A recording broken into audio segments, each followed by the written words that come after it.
Hello everyone. अभी आज का हमारा टॉपिक है बैंकिंग के रिगार्डिंग। मतलब टेली से हम बैंक रिकन्सिलेशन और बैंक और चेक बुक कैसे प्रिंट करेंगे और उसके रिगार्डिंग जितनी भी सेटिंग्स होगी वो आज हम डालेंगे। अभी लोग ऐड हो रहे हैं, अभी 1 मिनट और वेट करते हैं बस।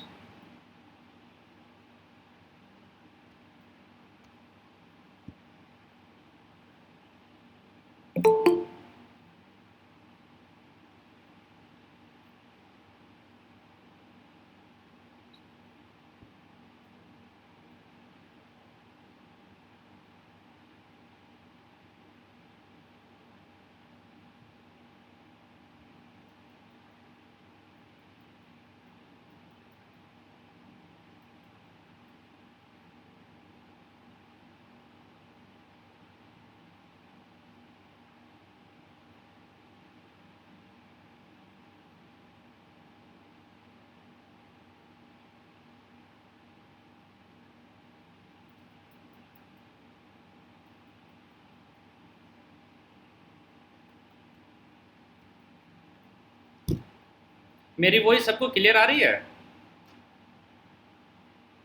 Yes sir.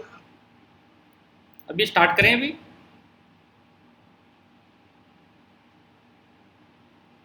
अभी स्टार्ट कर रहे हैं हम। ये देखिए, टेली में एक बैंकिंग फीचर्स है, यहाँ पर आप चेक कर सकते हैं। ये जो गेटवे ऑफ टेली है, इसमें सबसे ऊपर बैंकिंग यूटिलिटीज दिखा रखा है। सबसे पहले तो मास्टर्स है, उसके बाद ट्रांजेक्शन्स है, उसके बाद बैंकिंग यूटिलिटी। बैंकिंग यूटिलिटी में अगर हम क्लिक करते हैं तो इसमें देखिए क्या क्या सेटिंग्स आती है। इसमें फर्स्ट सेटिंग आती है चेक प्रिंटिंग, कि अगर हम किसी को चेक इशू कर रहे हैं तो उसको प्रिंट कैसे करेंगे। उसके बाद चेक रजिस्टर, कि हमने हमारे पास टोटल कितने चेक हैं और हमने कितने इशू कर दिए हैं, या कितने ब्लैंक चेक हमने इशू किए हैं, या कोई चेक कोई कैंसिल हुआ है तो उसका रिकॉर्ड्स इसमें रहेगा। अगर हम इसको बैक करते हैं, इससे पहले हम बता देते हैं आपको बैंक रिकन्सिलेशन के बारे में। हमारा ये 80% आज का जो है बैंक रिकन्सिलेशन के ऊपर है। आपको मैं बेसिक कंसेप्ट बताऊं कि बैंक रिकन्सिलेशन क्या होता है।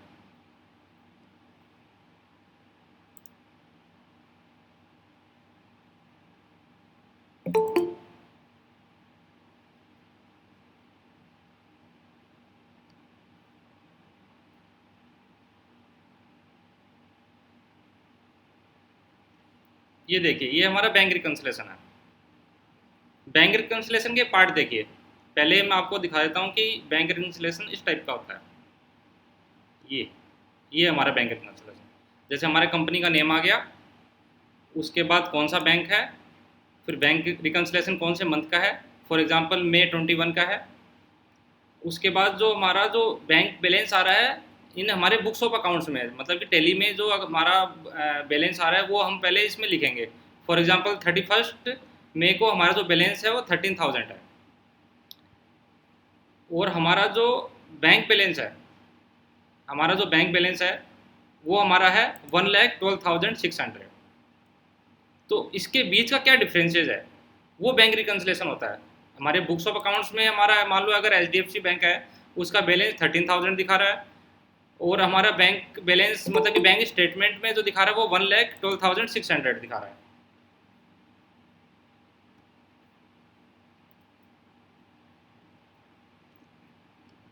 तो इसके बीच का क्या डिफरेंसेज है, मतलब कि टेली में जो बैंक बैलेंस दिखा रहा है वो 13,000, और जो हमारा बैंक स्टेटमेंट में दिखा रहा है 1,12,600। तो उसके बीच का जो डिफरेंसेज है वो अगर हमने टेली कर लिया तो वो बैंक रिकन्सिलेशन हमारा रेडी हो गया। तो इसमें क्या क्या मतलब कि आइटम्स आ सकते हैं। इसमें फर्स्ट आइटम वो आता है कि अगर मान लो हमने किसी को चेक इशू किया है, हमने किसी को मान लो सैलरी पेमेंट की, हमने कोई सैलरी पेमेंट की है, या हमने कोई भी पार्टी को चेक इशू किया है, तो उसने बैंक में प्रेजेंट नहीं किया अभी, या बैंक में अगर प्रेजेंट कर दिया है बट बैंक से अभी बैंक अकाउंट में भी वो नहीं हुआ है, डेबिट नहीं हुआ है, तो उसका डिफरेंसेस हमारा रहता है। क्योंकि हमने जब चेक इशू किया तो हमने टेली में तो एंट्री कर दी, बट बैंक में वो अभी डेबिट हुआ नहीं है, तो एक तो उसका डिफरेंसेस हो जाता है। तो सेकंड डिफरेंस होता है कि मान लो पार्टी ने हमको चेक काट के दिया है, मतलब हमने कोई सेल की और उसके बाद उसने हमको चेक दिया तो हमारी वो इनकम हो गई। तो इनकम होते ही हमने बुक्स ऑफ अकाउंट्स में तो उसकी एंट्री कर दी, टेली में तो एंट्री कर दी, बट बैंक में अभी हमने वो लगाया नहीं है, या बैंक में हमने लगा दिया तो अभी वो क्रेडिट नहीं हुआ है, तो उसके बीच का डिफरेंसेस हो सकता है। तीसरा डिफरेंस ये हो सकता है कि मान लो हमारा कोई इंटरेस्ट क्रेडिट हुआ बैंक में, एफडी पे हमारा इंटरेस्ट आया है, तो हमको बैंक स्टेटमेंट अभी हमने चेक नहीं किया है, तो हमने टेली में भी एंट्री नहीं किया है, क्योंकि टेली में वो एंट्री है नहीं, बट बैंक स्टेटमेंट में वो एंट्री है।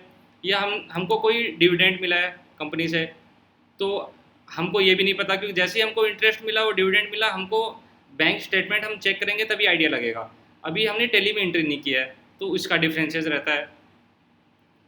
जो लास्ट डिफरेंस रहता है कि मान लो अगर बैंक चार्जेस डिडक्ट किए हैं, बैंक ने अगर बैंक चार्जेस डिडक्ट किए हैं हमारे बैंक स्टेटमेंट में अगर शो कर रहा है, बैंक चार्जेस क्या हो सकते हैं, जैसे नेट बैंकिंग का चार्जेस हो गया, एसएमएस का चार्जेस हो गया, या चेकबुक का चार्जेस हो गया, तो वो हमको बैंक स्टेटमेंट चेक करके ही पता चलेगा, बट अभी हमने वो टेली में एंट्री नहीं किया है। तो जो टेली का जो बैंक बैलेंस है, वो जो बैंक स्टेटमेंट का जो बैंक बैलेंस है, अगर दोनों में डिफरेंसेस है तो वो क्यों डिफरेंसेस है, तो आइटम वाइज वो कैलकुलेशन करना ही बैंक रिकन्सिलेशन स्टेटमेंट है।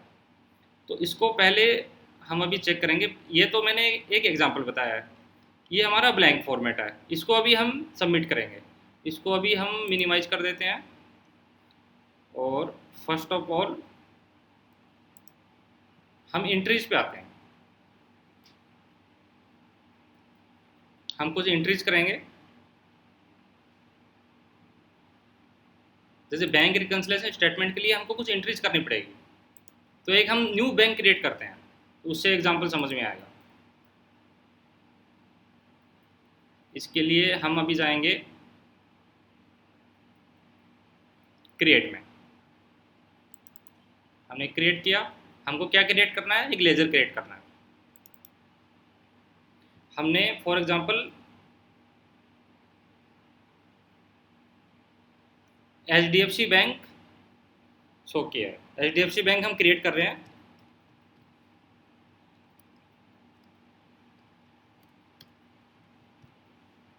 एचडीएफसी बैंक, एचडीएफसी बैंक किसके अंडर आएगा बताइए,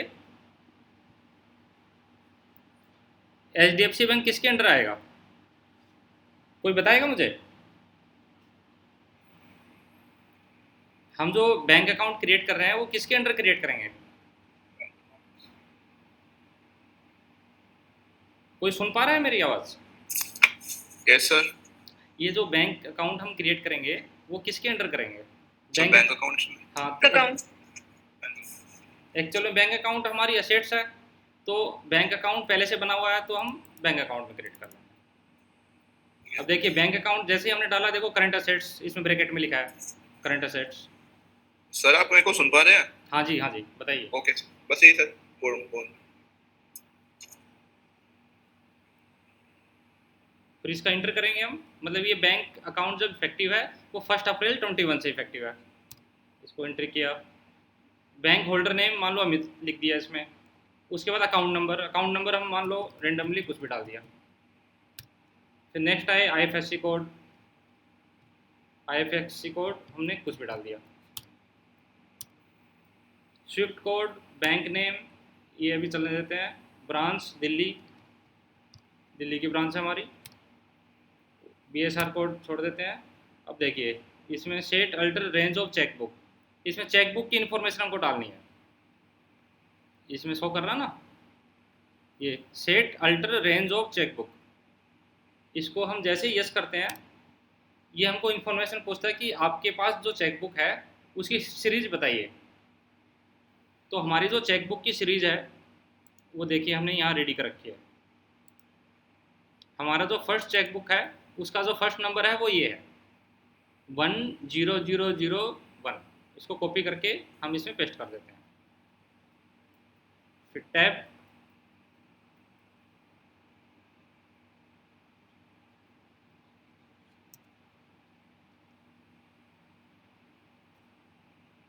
वन सेकेंड, इसमें इसको कॉपी पेस्ट किया तब प्रॉब्लम।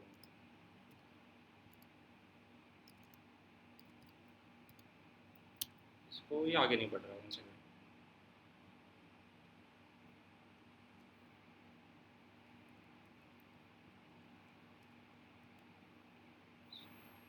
इसमें देखो ये एरर दिखा रहा है, इसमें एरर दिखा रहा है, check number must contain only numeric characters and must be at least 6 digits long. इसको फिर से करते हैं,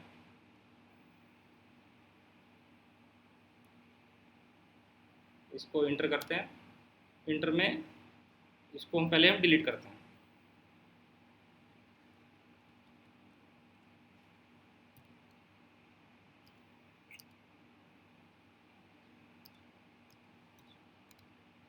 हो गया इंटर। अब ये जो नंबर है ये 100100, हमारे पास 100 चेक्स हैं टोटल, हमारे पास 100 चेक हैं, उसकी सीरीज़ ये है। उसके बाद हम चेक बुक का कोई भी नेम डाल सकते हैं, for example first check,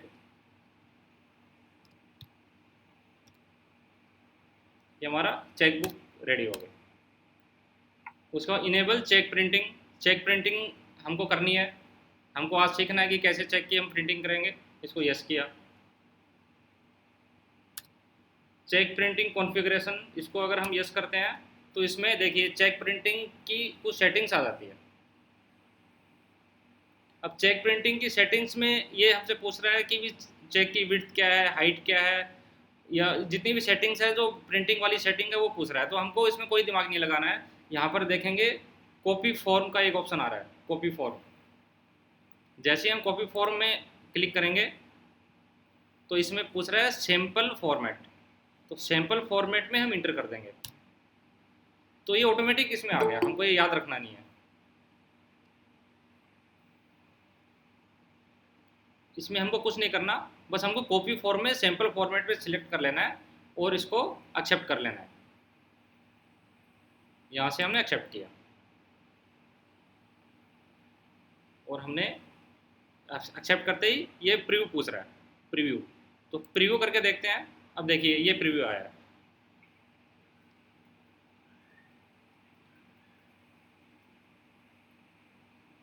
check का ये प्रीव्यू आएगा। अब देखिए आपको मैं बेसिक बताता हूँ। फॉर एग्जांपल ये है हमारा चेक, ये हमारा चेक है। इसमें सबसे पहले हम किसको काट रहे हैं चेक, किसको अभी इशू कर रहे हैं चेक, उसका नेम आ गया, ठीक है। इसमें भी देखिए, इसमें भी एक एग्जांपल ले रखा है कि ABC कंपनी प्राइवेट लिमिटेड आ गया, इसमें ABC लिमिटेड आ गया।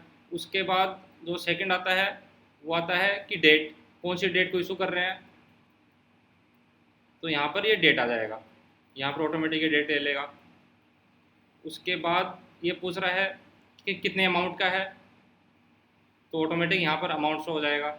हम बस क्या करेंगे, प्रिंटर में चेक डालेंगे, जैसे हम नॉर्मली ब्लैंक पेज डालते हैं ना, उसी जगह चेक डालेंगे और ये ऑटोमेटिक ये प्रिंट हो गया आ जाएगा। तो जैसे ही अगर ये मान लो ये ब्लैंक चेक होता तो ब्लैंक चेक हम प्रिंटर में डालते ऑटोमेटिक ये वाली प्रिंटिंग आ जाएगी इसमें। इसको हम आगे बढ़ते हैं अभी। उसके बाद नेक्स्ट करते हैं। अभी हम बैंक क्रिएट कर रहे हैं, नेक्स्ट करते हैं। ये सब बेसिक इन्फॉर्मेशन है, इसको हम ओके कर देते हैं। इससे पहले हम इसमें बैलेंस डाल देते हैं, ओपनिंग बैलेंस कितना है। फॉर एग्जांपल कि जैसे हमने स्विच किया, पहले हम नॉर्मल अकाउंटिंग करते थे, उसके बाद हमने टैली में स्विच किया, तो हमारा मान लो कोई ना कोई बैलेंस रहा होगा, बैंक बैलेंस रहा होगा। तो बैंक बैलेंस हमने मान लिया कि 1 लाख रुपीज़ है। हमने देखिए एग्जांपल में भी सेट कर रखा है। हमारा ये जो ओपनिंग बैलेंस है ये वाला, हमारे ये जो ओपनिंग बैलेंस है ये 1 लाख रुपीज़ है, 1 लाख रुपीज़। तो हमने यहाँ 1 लाख रुपीज़ सेट किया। अब सेव हो गए, फिर बैक किया हमने बैक कर लिया। अब देखिए हमने स्टेप्स लिख रखी है इसकी। ये बैंक यूटिलिटीज़ में क्या है, ये जो बैंक कॉन्फ़िगरेशन हमने चेक कर लिया, सारा चेकबुक का बैंक कॉन्फ़िगरेशन हमने डाल दिया। उसके बाद एंट्री इन टैली, टैली में हमको एंट्री करनी है सबसे पहले। देखिए ये मैंने कुछ एंट्रीज रेडी किया है, ये सारी मैंने कुछ एंट्रीज रेडी किया है। ये अभी हम 1 बाय 1 इसमें अब एंट्री करेंगे। तो एंट्री करने के लिए हम इसमें वाउचर्स में जाते हैं। अब पहले हम नरेशन देखें किस टाइप की एंट्री है। अब देखिए इसमें क्या दिखा रहा है सेकंड वाले में, ये देखिए सेकंड वाले में क्या दिखा रहा है। सेकंड वाले में दिखा रहा है कि चेक इशूड टू विकास, विकास को हमने चेक इशू किया है, हमने विकास को चेक इशू किया है। तो विकास कौन है हमारा, सन्ड्री क्रेडिटर्स होगा, हमने उसको पेमेंट किया होगा, तो हमने चेक के थ्रू पेमेंट किया है। वो चेक नंबर है, ये फर्स्ट वाली सीरीज है, 1 नंबर है चेक नंबर, और डेट है 1 मई को, 1 मई को हमने चेक इशू किया है 15,000 का। तो इसका मतलब हमने पेमेंट किया है। तो हम आएंगे पेमेंट वाउचर में, पेमेंट वाउचर पहले से सेलेक्ट है।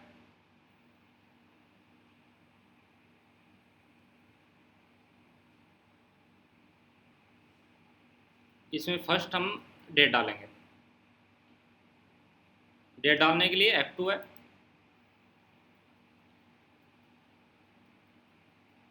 फाइव 1 मई की डेट डाल दी हमने। उसके बाद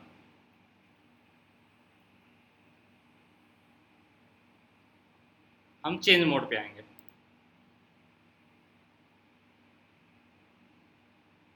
डबल एंट्री भी आ गए। डबल एंट्री आने के बाद, क्योंकि हमारे डबल एंट्री सिस्टम है, उसके बाद हम सेलेक्ट करेंगे कि डेबिट, डेबिट किसको करेंगे, रिसीवर हमेशा डेबिट होता है, तो रिसीवर कौन है इसमें, देखिए रिसीवर कौन है, तो रिसीवर इसमें विकास है। विकास को हम चेक काट रहे हैं, तो इसमें विकास सर्च कीजिए, विकास है क्या, इसमें विकास मिल गया हमें। विकास को कितना पेमेंट हो रहा है, 15,000 पेमेंट हो रहा है, 15,000 इसमें ओन अकाउंट, हम आगे बढ़ लेंगे। उसके बाद इसमें आएगा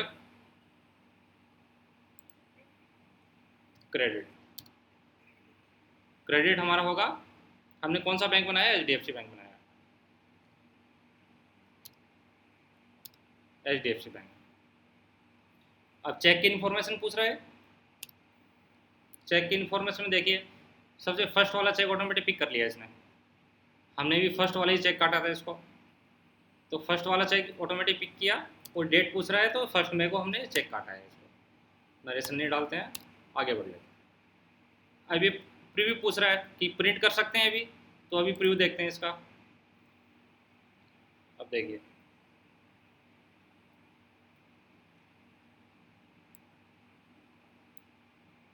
इसका प्रीव्यू देखिए, इसमें डेट आ गई, चेक हम डालेंगे तो इसमें सबसे पहले डेट आ जाएगी, उसके बाद 15,000 ओनली उसका नेम आ जाएगा, अकाउंट पे है तो अकाउंट पे आ जाएगा, और फॉर अमित, और फर्स्ट सिग्नेचर या सेकंड सिग्नेचर या दोनों है, ठीक है, ये हमारा प्रिंट आ जाएगा। उसके बाद फिर से हम एंट्रीज के ऊपर आते हैं, हमारी सेकंड एंट्रीज भी होगी, हमारी 2 एंट्रीज होगी। फिर क्या हुआ, चेक डिपॉजिटेड बाई कमल, मतलब कमल ने हमको कुछ पैसे दिए, या हमने कोई सेल किया था कमल को, तो उसने हमको चेक इशू किया, या डायरेक्ट उसने हमारे बैंक में चेक इशू करा दिया, डिपॉजिट करा दिया, तो कमल से रिसीव हुआ है पैसा, तो हम पहले जाएंगे इसमें रिसिप्ट में, रिसिप्ट वाउचर में गए, रिसिप्ट वाउचर में हमने पहले क्रेडिट किया, क्रेडिट किया किससे आया है, कमल से, गिवर हमेशा क्रेडिट होता है, तो कमल क्रेडिट हो गया 17,000। उसके बाद डेबिट हो गया ऑटोमेटिक हमारा HDFC बैंक, हमने HDFC बैंक सिलेक्ट किया। फिर नेक्स्ट गए, चेक की इन्फॉर्मेशन पूछ रहा है। अब ये चेक हमारे वाली सीरीज़ का नहीं आएगा, तो वो एक्चुअल में जो डेटर सेल्स ने हमको पेमेंट किया है, तो उसका जो चेक की सीरीज़ है वो सीरीज़ हमको डालनी पड़ेगी। अब इसमें देखिए चेक नंबर लिखा हुआ है ये 110010, तो 110010 चेक नंबर डाल दिया, कौन सी डेट को दिया है, 1 मई को दिया है, वो बैंक नेम, ये बैंक नेम पूछ रहा है, बैंक नेम हम डालेंगे इसमें, ये पूछना इसमें बताना पड़ेगा स्पेसिफाई बैंक नेम। अब हमने डाल दिया मान लो AU स्मॉल फाइनेंस बैंक, हमने ये बैंक नेम डाल दिया। हमारी एंट्री रेडी हो गई, इसको हम सेव करेंगे, ये सेव हो गया। हमारी ये थर्ड एंट्री भी हो गई। उसके बाद हमने क्या किया, कैश डिपॉजिट किया बैंक में।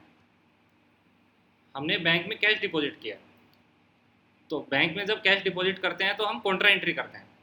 तो कॉन्ट्रा एंट्री में आए, अब कॉन्ट्रा एंट्री में आए तो हमने कैश डिपॉजिट किया तो बैंक को मिला है, वो कैश ख़त्म हुआ है, कैश कम हुआ ना, तो क्रेडिट हो जाएगा कैश।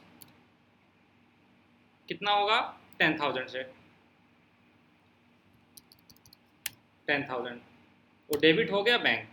तो HDFC बैंक को हमने डेबिट कर दिया। अब इसमें चेक की कोई इन्फॉर्मेशन नहीं आएगी। इसमें ये पूछ रहा है कि आपने कितने नोट्स हैं वो डिपॉजिट किए हैं, तो 5 नोट हमने 2,000 के डिपॉजिट किए हैं। इसको हमने सेव कर लिया, इसमें कोई एक्स्ट्रा दिमाग नहीं लगाया। इसको भी हमने कलर कर लिया। हमारी थर्ड एंट्री भी हो गई। हमारी फोर्थ एंट्री है कैश विड्रॉल। हमने कैश विड्रॉ किया है बैंक से, तो कैश विड्रॉ होगा तो बैंक क्रेडिट होगा, तो HDFC बैंक क्रेडिट। कितना हुआ है, 5,000। इसमें चेक की कोई इन्फॉर्मेशन नहीं आएगी, तो चेक की डिटेल हम डिलीट कर सकते हैं इससे। चेक की इन्फॉर्मेशन हमने डिलीट कर दी। तो डेबिट क्या हुआ, कैश। ये भी सिंपल था।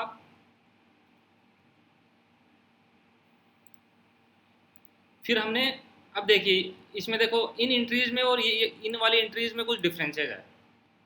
ये हुई है सब 1 मई को, ये सारी देखिए 1 मई को हुई है एंट्री जितनी भी। और ये जो एंट्री जो हुई है ये 30 तारीख को हुई है, 30 मई को हुई है। अब प्रोबेबिलिटी कम है कि हमने मान लो किसी को चेक इशू किया है या हमारे बैंक में किसी ने चेक डिपॉजिट किया है 30 को, तो 30 को ही बैंक में वो क्रेडिट या डेबिट हो जाए, ये प्रोबेबिलिटी थोड़ी कम होती है। तो ये डिफरेंसेस आएगा बैंक स्टेटमेंट जब हम चेक करेंगे, तो हमारे बैंक स्टेटमेंट में ये एंट्रीज तो शो करेगी, ये सारी एंट्रीज शो करेगी, बट ये एंट्रीज हमको मतलब दिखेगी नहीं। तो अभी हम करके देखते हैं, चलिए। अब हमने चेक इशू किया है शीतल को हमने चेक इशू किया है, तो हमने उसको पेमेंट किया है। पेमेंट किसको किया है, शीतल को पेमेंट किया है। कितना किया है, 12,000।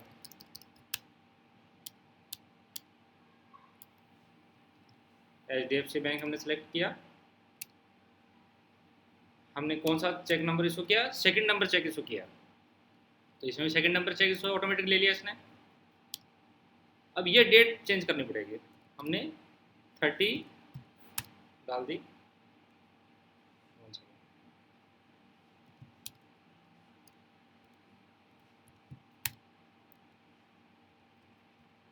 ये डेट के फॉर्मेट में कई बार प्रॉब्लम करता है।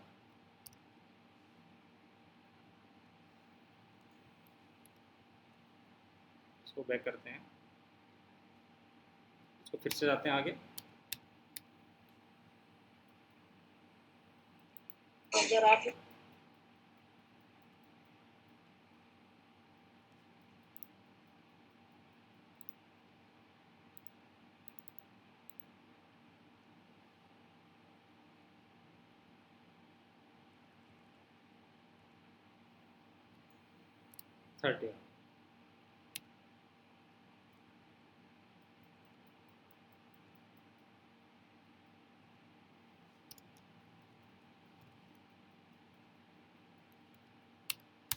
30 डेट ले नहीं रहा, 1 सेकेंड, अटक गया लग रहा है।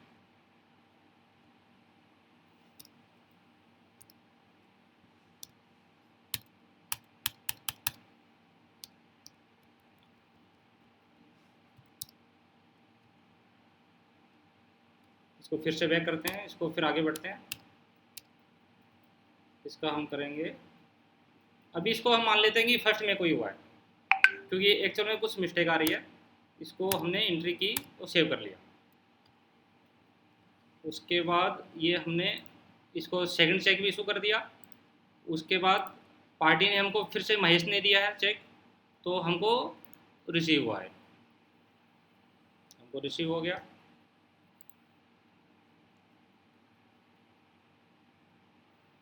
रिसीव हुआ तो हमको महेश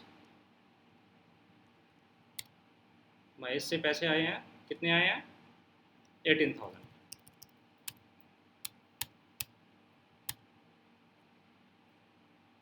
उसके बाद कौन सा बैंक है? HDFC बैंक सेलेक्ट किया हमने। इसमें चेक की इंफॉर्मेशन उसकी डालनी है, तो उसका चेक है 118012। ये देखते हैं यहाँ पर सेव होता नहीं होता।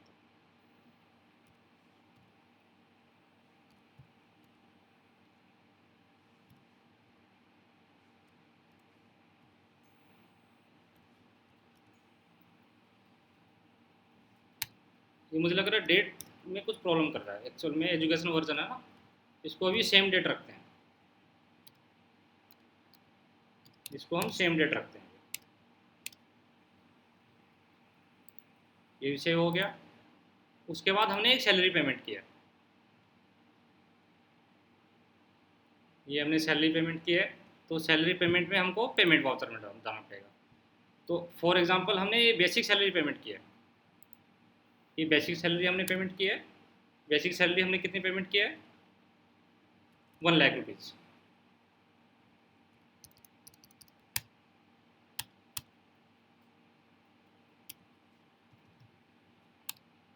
HDFC से हमने 1,00,000 रुपीज़ बेसिक सैलरी पेमेंट कर दी। वो चेक नंबर 3 आ गया है, इसको सेव कर दी। हमारी सारी एंट्रीज हो गई। अब हम लेज़र पे जाते हैं। अब हम लेज़र पे जाएंगे।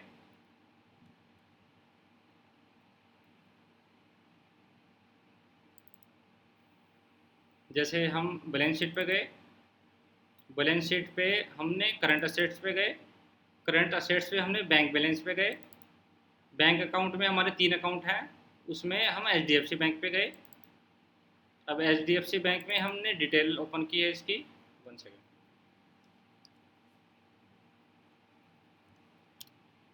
ये अब देखिए, इसमें यही बैलेंस आ रहा है। ये इसका लेज़र है।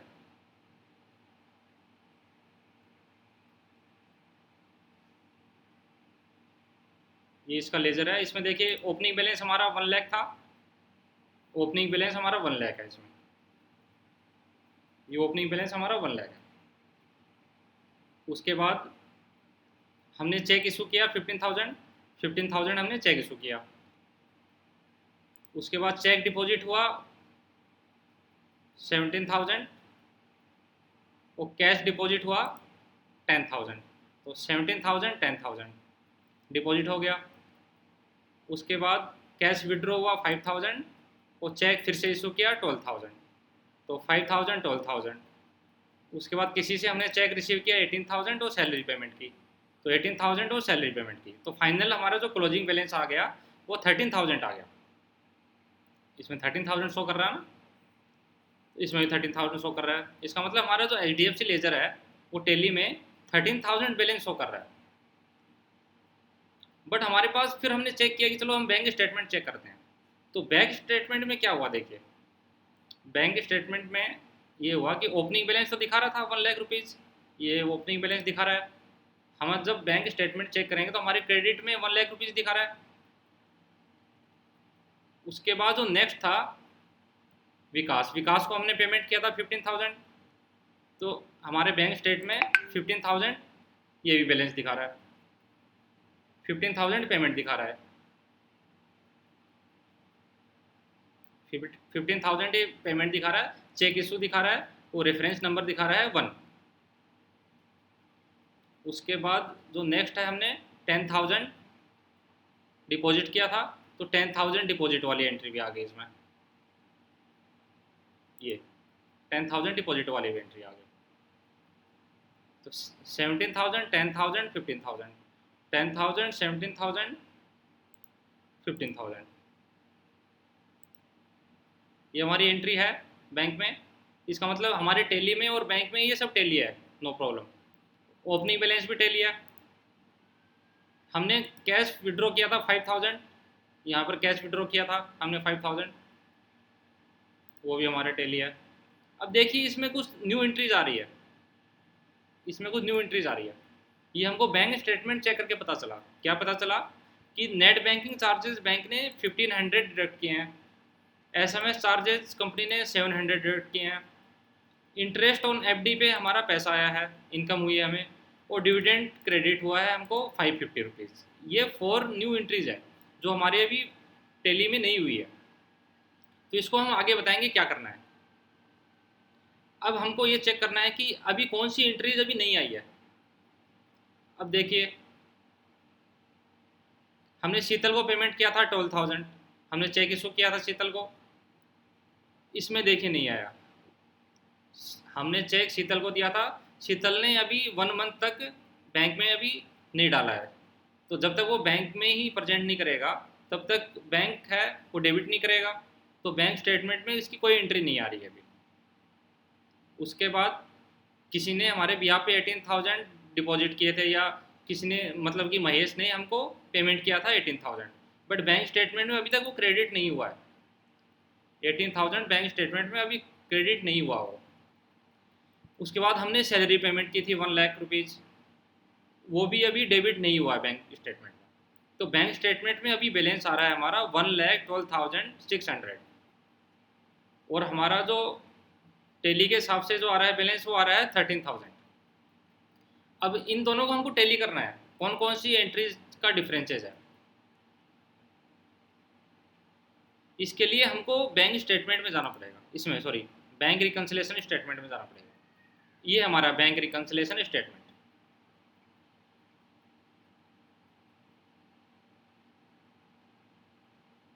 ये हमारा बैंक रिकन्सिलेशन स्टेटमेंट है। अब इसमें सबसे फर्स्ट जो पूछ रहा है ये वही पूछ रहा है कि debit balance as per your bank book, मतलब बुक्स ऑफ अकाउंट्स या टेली के हिसाब से आपका बैलेंस कितना आ रहा है। तो इसमें देखिए आपका जो बैलेंस आ रहा है वो 13,000 आ रहा है। आप यहाँ भी चेक कर सकते हैं, यहाँ पर आपका बैलेंस है, आपका जो बैलेंस है 13,000 है, मतलब क्लोजिंग बैलेंस जो HDFC बैंक का है वो 13,000 है। तो हम 13,000 इसमें एंट्री पहले से हो रखी है, तो 13,000 इसमें एंट्री आ जाएगी। उसके बाद ये पूछ रहा है कि check issued but not presented. इसमें ये पूछ रहा है कि आपने कोई चेक इशू किया है बट प्रेजेंट नहीं हुआ है बैंक में। तो देखिए हमने 2 चेक इशू किए थे, एक तो हमने शीतल को किया था 12,000, ये देखिए चेक इशू टू शीतल,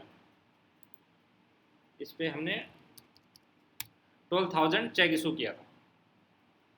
तो चेक नंबर क्या था, चेक नंबर हम देख लेते हैं। हमारा जो चेक नंबर था 12,000 वाला वो ये था, तो इसको कॉपी करके हमने यहाँ पेस्ट कर दिया। उसके बाद हमने सैलरी पेमेंट की थी, ये हमने 1 लाख रुपये सैलरी पेमेंट की थी। ये 1 लाख रुपये जो सैलरी पेमेंट की थी ये बैंक में अभी तक डेबिट नहीं हुई है। इसमें पूछ रहा ना check issued but not presented, मतलब चेक तो हमने इशू किया है बट अभी प्रेजेंट नहीं हुआ है बैंक में। तो 1 लाख रुपीज़ की ये भी प्रेजेंट नहीं हुआ, मतलब बैंक में अभी डेबिट नहीं हुआ, बुक्स में क्रेडिट हो गया है। सैलरी पेमेंट के लिए जो हमने चेक इशू किया था वो चेक नंबर देख लेते हैं, ये 3rd number check, 3rd number डाल दिया चेक। अब जो सेकंड पूछ रहा है उसमें ये पूछ रहा है check deposited but not cleared, means कि किसी ने हमको बैंक में चेक तो इसको डिपॉजिट किया है बट अभी तक हमारे बैंक में अभी क्रेडिट नहीं हुआ है या क्लियर नहीं हुआ है। अब देखिए महेश ने किया था हमें, महेश ने 18,000 डिपॉजिट किया था। बैंक बैलेंस बढ़ रहा ना 18,000 से, हमने टेली में तो बैंक बैलेंस बढ़ा दिया महेश से, बट बैंक में अभी क्रेडिट नहीं हुआ, बैंक बैलेंस नहीं बढ़ा है। तो यहाँ पर हम 18,000 एंट्री कर देंगे। इसमें चेक नंबर डालने की रिक्वायरमेंट नहीं है क्योंकि हमारा चेक नंबर नहीं है। उसके बाद अमाउंट क्रेडिटेड बाय बैंक, मतलब बैंक ने कोई अमाउंट क्रेडिट किया है हमारे बैंक स्टेटमेंट में but not debited by us, मतलब हमने अभी तक टेली में एंट्री नहीं की है और हमारे बैंक बैलेंस बढ़ गया है, मतलब कि पैसा कहीं से आया है अब देखिए यहाँ पर ये हमारा HDFC का बैंक स्टेटमेंट है। इसमें जैसे ये अमाउंट क्रेडिट हुआ, हमारे इंटरेस्ट क्रेडिट हुआ है 7250 और डिविडेंड क्रेडिट हुआ है हमारा 550 से। तो ये दोनों अमाउंट हम कॉपी कर लेते हैं और यहाँ पेस्ट कर देंगे। मतलब इंटरेस्ट ऑन FD है और डिविडेंड क्रेडिट है, दो अमाउंट हमारे पास आ गया। उसके बाद है चार्जेस। इसमें पूछ रहा है अमाउंट डेबिट बाय बैंक, मतलब बैंक ने कोई अमाउंट हमारे बैंक स्टेटमेंट में डेबिट किया है, ठीक है, बट हमने एंट्री नहीं किया है टैली में।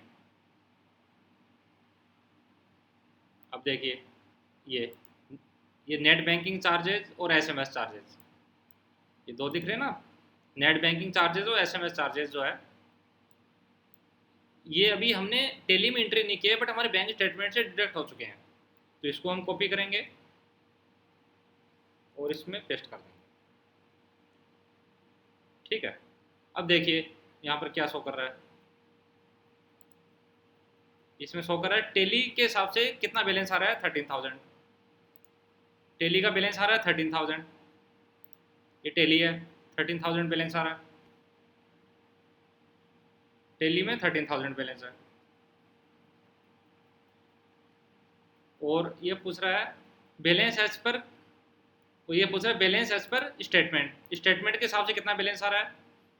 तो स्टेटमेंट के हिसाब से देखिए हमारी ये बैंक स्टेटमेंट, ये हमारी बैंक स्टेटमेंट है, उसके हिसाब से 1,12,600 बैलेंस आ रहा है। तो ये बैलेंस हमने लिख दिया। तो डिफरेंसेस कोई नहीं है, हमारा डिफरेंसेस अब जीरो हो गया है। ये हम बोल सकते हैं कि इस अमाउंट और इस अमाउंट में जो भी डिफरेंसेस है वो इन एंट्रीज का डिफरेंसेस है। हमने आइडेंटिफाई कर लिया है कि हमने दो चेक इशू किए थे, वो अभी प्रेजेंट नहीं हुए बैंक में। हमने किसी ने हमारे बिहाफ पे डिपॉजिट किया था, वो भी क्रेडिट नहीं हुआ बैंक में। या हमने इंटरेस्ट ऑन FD है और डिविडेंड है, ये हमारे क्रेडिट आया, मतलब पैसा आया है जो हमने टैली में एंट्री नहीं किया है। और ये नेट बैंकिंग चार्जेस और SMS चार्जेस जो हमारे डिडक्ट हुए हैं वो हमने भी टैली में एंट्री नहीं किया है और डेबिट नहीं किया है, या एक्सपेंडिचर बुक नहीं किया है। तो इन आइटम्स का डिफरेंस के कारण हमारा डिफरेंस था। अगर हमने ये आइटम इसमें एंट्री कर दी तो हमारा डिफरेंस जीरो हो गया, ये हमारा डिफरेंस जीरो हो गया यहाँ पर। अब हम क्या कर सकते हैं, हम मैक्सिमम क्या कर सकते हैं, हमारे हाथ में अब क्या है। देख हमारे हाथ में ये नहीं है कि हमने जो चेक इशू किया है वो बैंक में जाके डिपॉजिट कर दे, ये हमारे प्रीव्यू में नहीं है, हमारे कंट्रोल में नहीं है।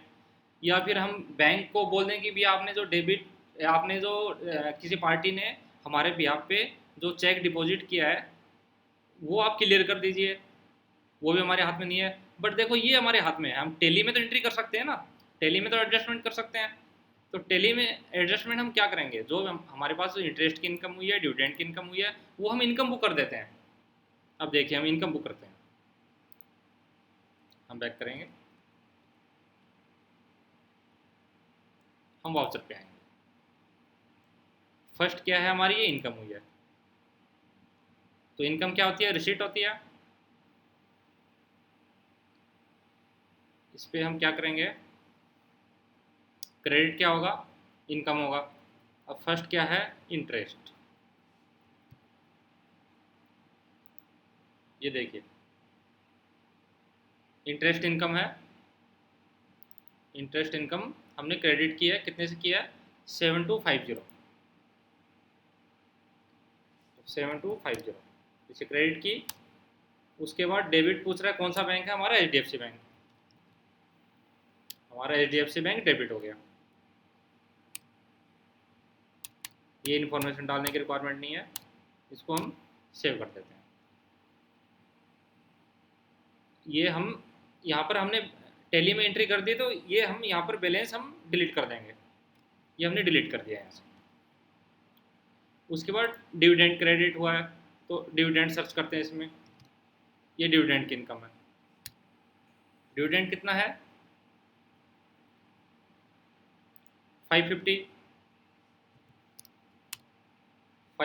डिविडेंड है, HDFC बैंक में क्रेडिट हुआ है। ये एंट्री हमने सेव कर दी। तो ये भी हम रिकन्सिलेशन से हटा देते हैं, क्योंकि हमने तो एंट्री कर दी है, इसमें अब कोई डिफरेंस नहीं आना चाहिए। ये भी हमने हटा दिया। उसके बाद नेट बैंकिंग चार्जेज, जो हमारा जो नेट बैंकिंग चार्जेज और SMS चार्जेज है वो देखिए, अभी हम करेंगे, इसका मतलब हमने ये पेमेंट किया है इक्वल टू, तो हम पेमेंट वाउचर में जाएंगे। पेमेंट वाउचर में गए, अब हम सर्च करेंगे बैंक चार्जेज। अब देखिए ये बैंक चार्जेज है, ये दोनों बैंक चार्जेज है। हम इसकी 1 एंट्री भी कर सकते हैं, 2 एंट्रीज भी कर सकते हैं। मान लो हमने 1 एंट्री की 2200 और क्रेडिट हुआ HDFC बैंक। इसकी डिटेल डालने की रिक्वायरमेंट नहीं है कि हमने कोई चेक इशू नहीं किया, इसको बस सेव कर लेंगे जस्ट।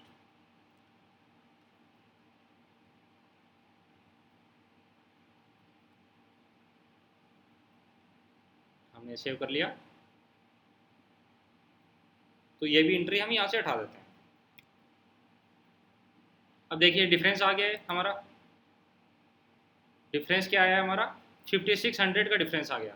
तो हमें क्या करना पड़ेगा, हमारा टेली का बैलेंस चेंज हो गया होगा ना, अभी हमने जो एंट्री जो की है वो टेली का बैलेंस चेंज हुआ होगा। अब वो चेंज बैलेंस हम इसमें पुट करते हैं। तो हम फाइनल अकाउंट्स में जाएंगे, बैलेंस शीट में जाएंगे, बैलेंस शीट में जाने के बाद करंट असेट्स में जाएंगे, बैंक अकाउंट्स में गए, HDFC में गए। इसमें फाइनल बैलेंस दिखा रहा है 18600। जैसे हमने 18600 किया, हमारा डिफरेंस 0 हो गया। तो इट मीन्स क्या हुआ कि हमने ये जो रिकन्सिलेशन में जो अमाउंट आ रहा था वो भी हमने टेली में एंट्री कर दी, तो ये रिकन्सिलेशन का पार्ट हट गया।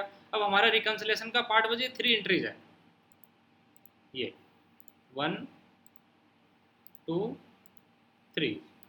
अब ये 3 एंट्रीज है कि हमने ये 2 चेक इशू किए थे बट अभी प्रेजेंट नहीं हुए हैं। और ये 18,000 हमारे ब्याह पे किसने पेमेंट किया था या डिपॉजिट किया था, बट हमारे बैंक में अभी क्रेडिट नहीं हुआ। अब इसको हम, अब जैसे ये हमने एक्सेल में तो बना लिया बैंक रिकन्सिलेशन, अब हम टेली में भी बना सकते हैं। इसको हम बैक करेंगे,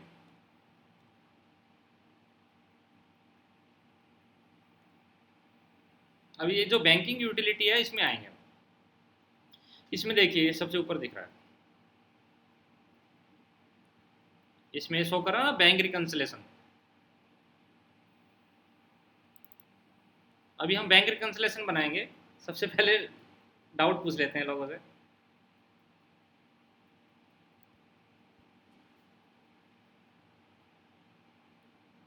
आपको कोई डाउट हो तो बताइए।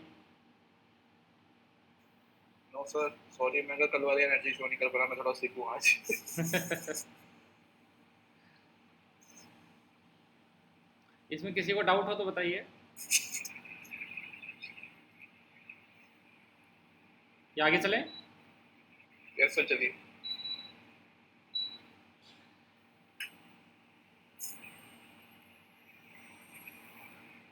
अब हमको जो बैंक रिकन्सिलेशन जो बनाना है ये HDFC बैंक का बनाना है। अब देखिए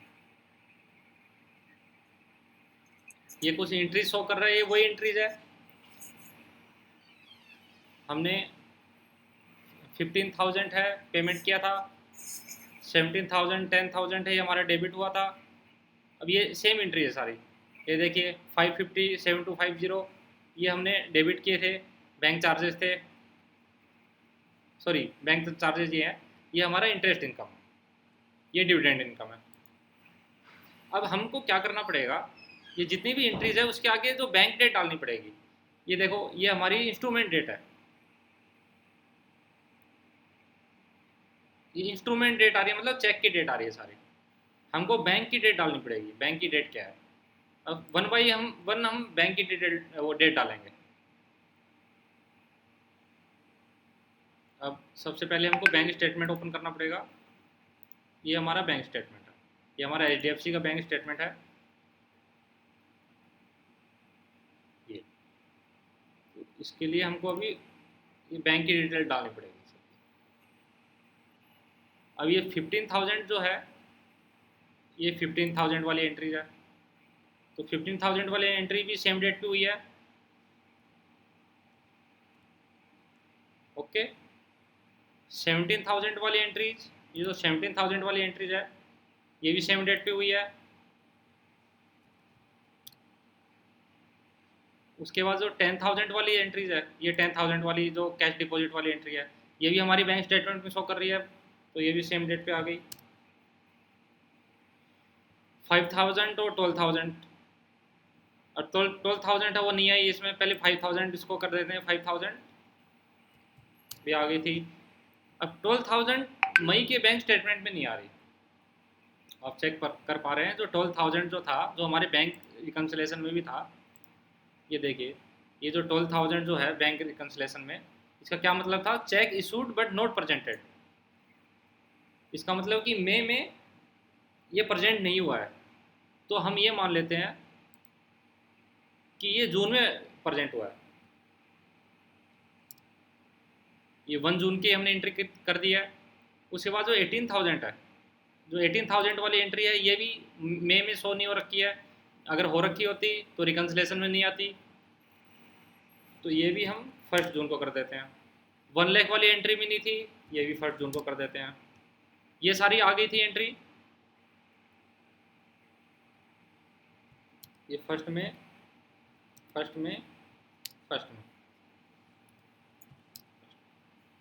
इसको एक्सेप्ट किया, अब फिर से इसमें गए। अब देखिए, ये बैंक रिकन्सिलेशन इसने बना दिया। इसने क्या बनाया है, balance as per company books है 18,600, ये हमने बनाया था ना 18,600 टैली के हिसाब से। उसके बाद बैंक बैलेंस क्या है, 1,12,600, 1 लाख। अब देखिए बैंक बैलेंस ये दिखा रहा है, balance as per company book, balance as per company book क्या दिखा रहा है, 18,600, जो 18,600 था अपना, ये रहा। और बैंक बैलेंस क्या दिखा रहा है, 1,12,600, तो इसमें 1,12,600 दिखा रहा है।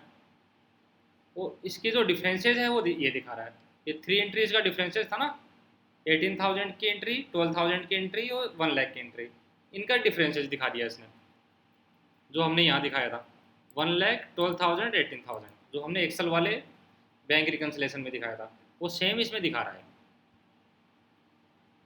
तो इट मीन्स हम एक्सेल में भी बैंक स्टेटमेंट बना सकते हैं और टैली में भी बना सकते हैं।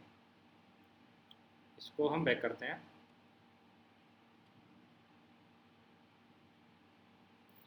अब बैंकिंग में फिर से जाते हैं। अब बैंकिंग में और क्या फीचर्स हैं, बैंक रिकन्सिलेशन हमने देख लिया है।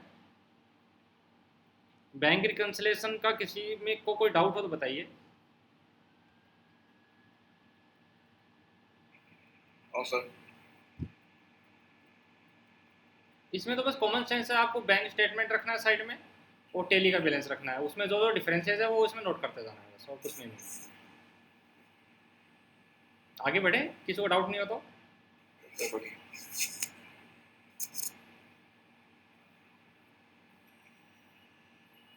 अब हम बैंकिंग में फिर से जाते हैं। अब बैंकिंग में ये देखिए, चेक प्रिंटिंग, तो चेक प्रिंटिंग हमने देख लिया था कि जैसे ही हम किसी को पेमेंट करेंगे तो एक चेक प्रिंटिंग वाला ऑप्शन आ जाता है। उसके बाद हम देखेंगे चेक रजिस्टर, ये देखिए, ये अपना चेक रजिस्टर है।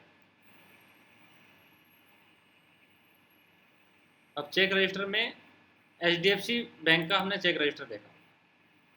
अब HDFC बैंक में चेक रजिस्टर में क्या दिखा रहा है, हमारा जो फर्स्ट चेकबुक है, फर्स्ट चेकबुक में ये सीरीज थी अपनी 1 to 100, उसमें अभी चेक हमने 3 है अभी इशू किए हैं, 3 चेक इशू किए हैं।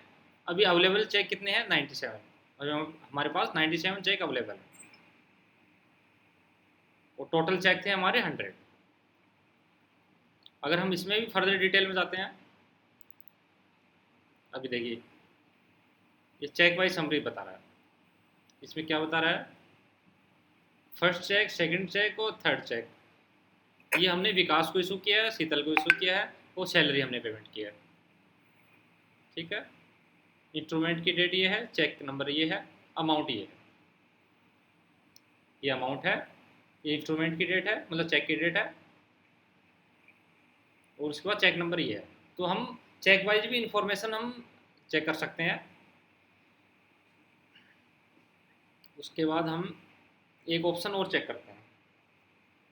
हम ये ऑप्शन चेक करते हैं कि अब देखिए इसमें आइए, अगर हमको किसी को ब्लैंक चेक इशू करना हो तो ब्लैंक चेक इशू कैसे करेंगे, या हम उससे पहले पढ़ते हैं कि कैंसिल चेक। अगर मान लो गलती से हम कोई चेक इशू कर रहे हैं और वो कैंसिल हो गया, कैंसिल हो गया मीन्स कि हम किसी का नेम लिख रहे थे और नेम गलत टाइप हो गया, या फिर अमाउंट हम टाइप कर रहे थे, अमाउंट हम नोट कर रहे थे, अमाउंट गलत हो गया, तो कोई भी रीज़न से, या फट गया, कोई भी रीज़न से अगर वो कैंसिल हो गया चेक, या चेक कैंसिल कुछ रीज़न से भी होता है, जैसे मान लो हमने कोई टेंडर डाला तो उसमें चेक कैंसिल करके हमने उनको दे दिया, तो कोई भी रीज़न से चेक कैंसिल हो सकता है।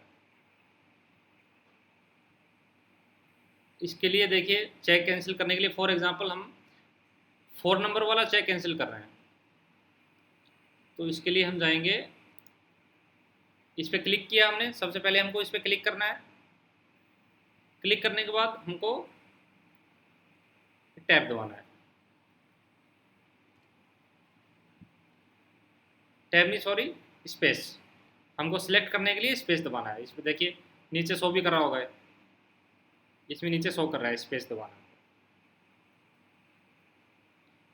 हमने स्पेस दबाया। उसके बाद यहाँ पर ऑप्शन आ रहा है,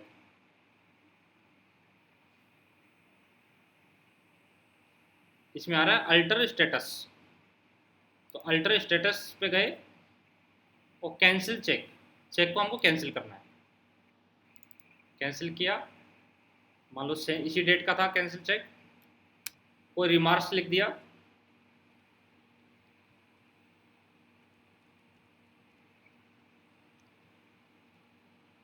वन सेकंड,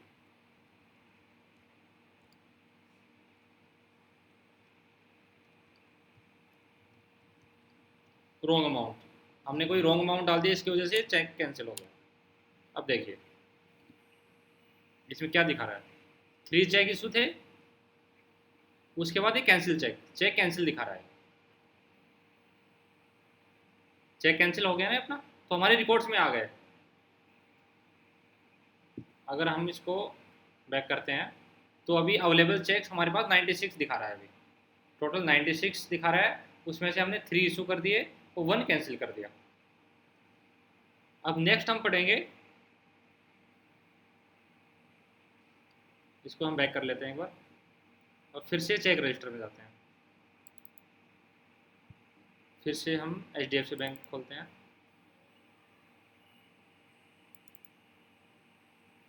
अब होता है ब्लैंक चेक, मान लो हमने किसी को ब्लैंक चेक इशू करना है, जैसे मैंने वो टेंडर वाला बताया था कि हमने ब्लैंक चेक इशू किया, तो कोई भी रीज़न से हमको ब्लैंक चेक किसी को इशू करना है, तो हम क्या करेंगे, इसमें फिर से ऑप्शन में जाएंगे। फॉर एग्जांपल हमको 5 number bank blank cheque issue करना है, ये 5 नंबर इशू करना है ब्लैंक चेक। इसके लिए हम इस पर सेलेक्ट करेंगे पहले स्पेस, उसके बाद फिर से इसमें ऑप्शन में गए, सेम ऑप्शन में गए, अल्टर स्टेटस। अब इस पर देखिए सेकंड ऑप्शन आ रहा है ना blank cheque, blank cheque option आ गया, इसको हम क्लिक करेंगे। जैसे ही हमने क्लिक किया एक पेमेंट वाउचर आ गया, ठीक है। अब पेमेंट वाउचर में हमको क्या करना है,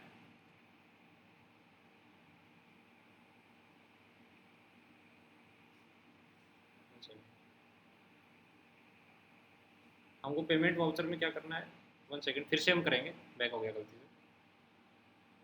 इसको सिलेक्ट करेंगे, स्पेस दबाएंगे और अल्टर स्टेटस करेंगे, ब्लैंक चेक पे आए, इसको सेव कर दिया, इसको बैक किया,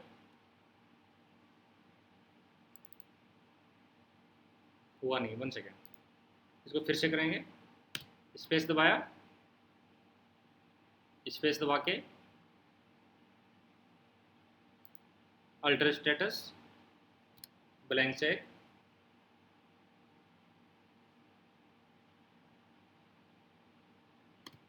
हमने फिर से स्पेस दबाया,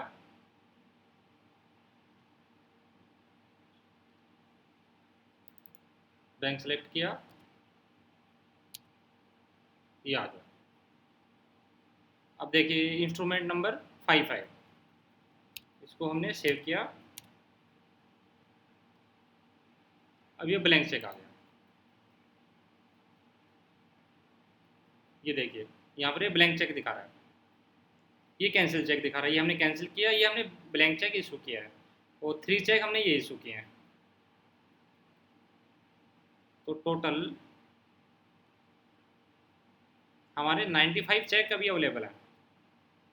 अभी 95 चेक अवेलेबल हैं, उसमें से 3 चेक है वो हमने इशू किए थे तो रिकनसाइल्ड है, हमको पता है क्या है, 1 ब्लैंक चेक है, 1 कैंसिल चेक है। तो टोटल चेक हमारा 95 अवेलेबल है। तो आज हमने बैंक रिकन्सिलेशन से रिलेटेड देखा है, ब्लैंक चेक, और इस ब्लैंक चेक हो गया, और उसके बाद कैंसिल चेक हो गया, और उससे पहले हमने प्रिंटिंग देखी थी, चेक की प्रिंटिंग कैसे होती है। अब इसमें कोई डाउट हो तो बताइए आप लोग। मेन तो आपका बैंक रिकन्सिलेशन है। अगर आपने एक्सेल में बैंक रिकन्सिलेशन कर लिया, नॉर्मली टेली में ऑप्शन दे रखा है, ठीक है, बट आपको एक्सेल वाला समझना है पहले, बैंक रिकन्सिलेशन।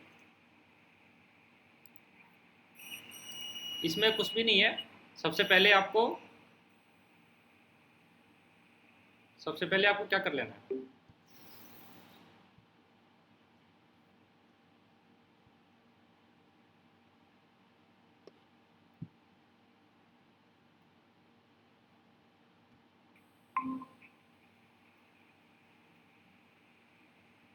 एक्चुअल में गलती से डिस्कनेक्ट हो गया आज भी, सॉरी। एक्चुअल में गलती से हो गई थी डिस्कनेक्ट, सॉरी। तो आपको क्या करना है, इसमें बैंक रिकन्सिलेशन में आपको पहले बैंक का बैलेंस डाल देना है, टेली में जो बैंक का बैलेंस आ रहा है वो डाल देना है। उसके बाद जो हमने चेक इशू किए थे बट बैंक में प्रेजेंट नहीं हुए हैं, वो हमको ऐड कर लेने हैं। उसके बाद लेस क्या कर लेना है कि जो भी हमारे बिहाफ पे किसी ने पेमेंट किया था बट बैंक में भी क्रेडिट नहीं हुआ है, वो लेस कर देना है। फिर ऐड क्या करना है हमको, जो भी हमको इनकम आई है वो ऐड कर लेनी है, बट हमने अभी टेली में एंट्री नहीं किया है। और नेक्स्ट जो सबसे लास्ट है कि अगर कोई बैंक चार्जेस है जो हमको बैंक स्टेटमेंट से पता चल रहा है, टेली में एंट्री नहीं किया, वो हमको लेस कर देना है। उसके बाद जो हमारा डिफरेंसेज है वो जीरो हो जाएगा। तो इसका मतलब हमारा बैंक रिकन्सिलेशन टेली है। अब इसमें बताइए कोई डाउट हो तो। कुछ समझ में आया? Yes sir.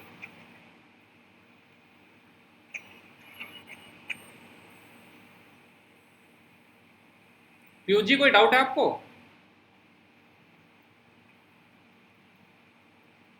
कुछ नसीब जी?